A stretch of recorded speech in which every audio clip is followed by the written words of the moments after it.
नमस्कार, मी प्राजक्ता तांडेल। बुलेटिनमध्ये आपलं सगळ्यांचं स्वागत आणि बुलेटिनच्या सुरुवातीलाच एक मोठी बातमी आहे। अजित पवार यांच्याकडे देवगिरी बंगलाच आता राहणार आहे। शिंदे फडणवीस सरकारने हा मोठा निर्णय घेतलेला आहे।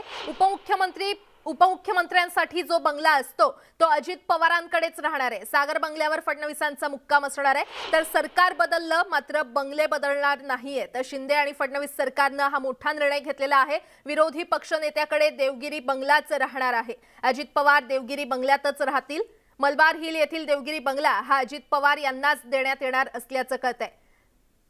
तर अजित पवार यांनी देवगिरी बंगला कायम राहावा यासाठी देवेंद्र फडणवीस यांना 2 वेळा पत्र लिहून विनंती केली आणि त्यानंतर आज राज्य सरकारने देवगिरी बंगला अजित पवार यांना मिळणार असल्याचा शासकीय परिपत्रक काढण्यात आलेलं आहे। या क्षणाची अतिशय मोठी बातमी आपण पाहतोय। अधिक माहिती देत आहेत आमचे प्रतिनिधी तुषार उपनवर आपल्यासोबत जोडले गेलेले आहेत। तुषार, उपमुख्यमंत्र्यांसाठी जो बंगला असतो तो आता विरोधी पक्ष नेत्यांकडेच असणार आहे। काय सविस्तर अपडेट?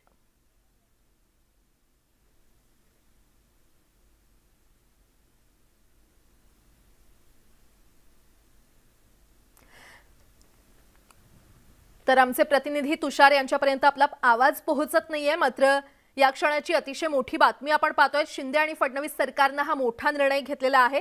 उपमुख्यमंत्र्यांसाठी जो बंगला असतो तो आता विरोधी पक्ष नेत्याकडे असणार आहे, म्हणजेच अजित पवारांकडे हा बंगला असणार आहे। सागर बंगल्यावर फडणवीसांचा मुक्काम असणार आहे। मलबार हिल येथील देवगिरी बंगला हा अजित पवार यांनाच देण्यात येणार आहे। अजित पवार यांनी देवगिरी बंगला कायम राहावा यासाठी देवेंद्र फडणवीस यांना 2 वेळा पत्र लिहून विनंती केली आणि त्यानंतर आता राज्य सरकारने हा निर्णय घेतलेला आहे।